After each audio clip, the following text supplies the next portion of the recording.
Good morning everyone, I'm Bex from Natives and I'm here with Jim at our Natives Cookery course. Jim's running the course for us this week and we're here to make a yoghurt cake. Jim, tell us why the yoghurt cake is so famous among season workers. Well, the yoghurt cake has probably been around as long as ski holidays have. And basically the reason it's so famous and used throughout the Alps is because every time it rises, it's a good solid base, it's moist, all the customers love it, and you can put anything you want in it. Anything? Absolutely anything. Alright, okay, well, let's get cracking then. So Jim, tell us what's needed to make the yoghurt cake. Well, it's a pretty simple recipe. Essentially, we need a yoghurt pot with yoghurt in, flour, sugar, oil, baking powder, and whatever you want to put in it. Also, it's quite handy to have a bottle of wine on hand, as we obviously are in a chalet, and it's good to drink while you're doing it. And you'll need 3 eggs as well, okay? Okay, alright, and show us what you do. Well, it's quite straightforward. You take your plain yoghurt, and that goes into the bowl just like that. Now, this yoghurt pot is what we use to measure everything. Because I was going to say, where's the scales? Whenever I make a cake, I need scales, so... No scales, and this recipe is so easy, you don't even need a menu. What you've got to remember, it's like Sarah Green, 3, 2, 1. Alright? So we need 1 pot of oil. In that goes. Then we're going to put 2 pots of sugar. Let's see where Sarah Green was coming in now.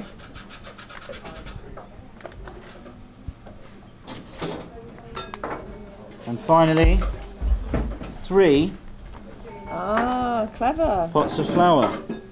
And you're being, I mean, I'm not knocking your cooking style here, Jim, but you're being quite slapdash with it and kind of a bit haphazard. Is that's? Well, it's just like, it seems really easy. It's such a strong recipe that you can afford to be a little bit under-cautious about it. Obviously, if you're cooking more skilled cakes, you'd need to focus a bit more on your scales. But with this one, it's really going to turn out fine by doing it this way.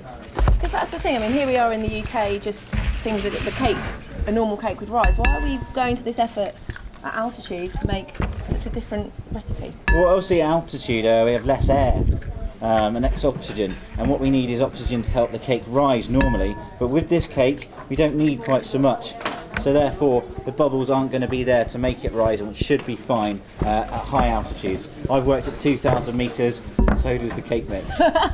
Great. Right then, so pretty much got everything in there. If you can just pop 2 teaspoons of baking powder in there as well. Sure, for me. Yeah. And we'll just mix all this up. Nice and straightforward. Okay, so really easy. And when you were saying you can put anything in, really anything? Really anything. What's the sort of the craziest thing you've put in? I've made chip cake, I've made a baked bean cake.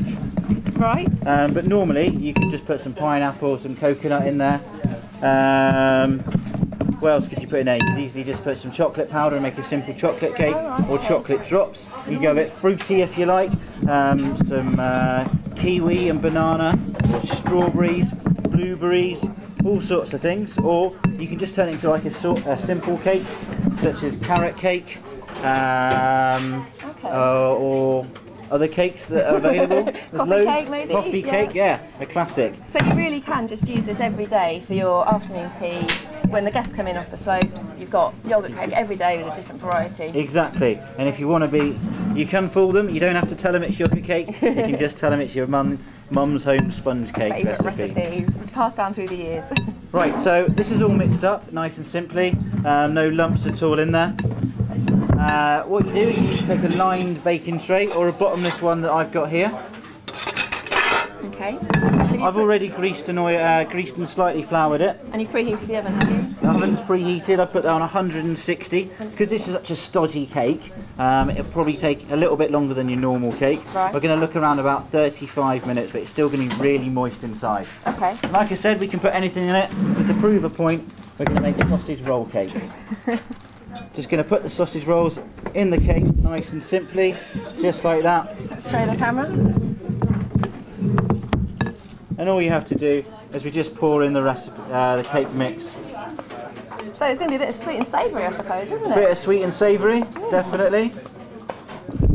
Make sure you get all of that mix out. Every bit counts. I'm going to rearrange my sausages slightly. We need them covered, ideally. I think it'd probably be best for this. A nice even spread around the tin. So it's all done like that. And then what we're going to do now is we're just going to pop it in the oven for about 35 minutes and test it to see if it's cooked. Right, so we need to quickly just check our cake. It's been in for about 45 minutes. I'm going to bring it out. I need to be nice and quick, otherwise we'll lose the heat in the oven if we need to put it back in. So here's our sausage roll cake. It's looking all right. To test if it's cooked, we just need a nice clean knife or a long kebab stick. Just pop it in the middle, pull it out. You can see it's a little bit moist in the middle, so we're just going to pop it back in for another 5 or 6 minutes and see how that goes. Okay, so Jim, it's been about 45 minutes. How's it looking? Right, well, let's have a look. Here we go. Here's our sausage roll cake. You can see it's risen nicely. It's got a good colour on the top. What I'll do is we'll pop that out of the cake tin now. Good thing to do is just get your knife and just run it around the edge. Loosen it up. A palette knife is probably better.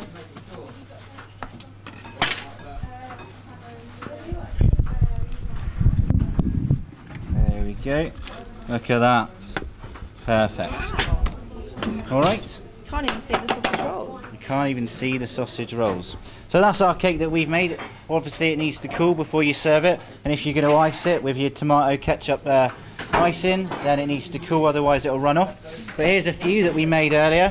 What we've got here is we've got a nice banana and strawberry cake, and that's got butter icing and caramel just zhuzhed across the top. And then this one here, we've got a chocolate cake, and that's got a chocolate butter icing on the top.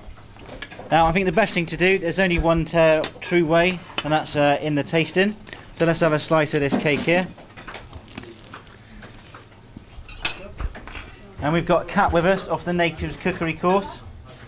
She's been disbelieving all week that you could put anything And in a cookery yogurt cake. Exactly, and she'd like to try the sausage roll cake. There's a slice there. Kat, do you want to come in and taste this? There you go.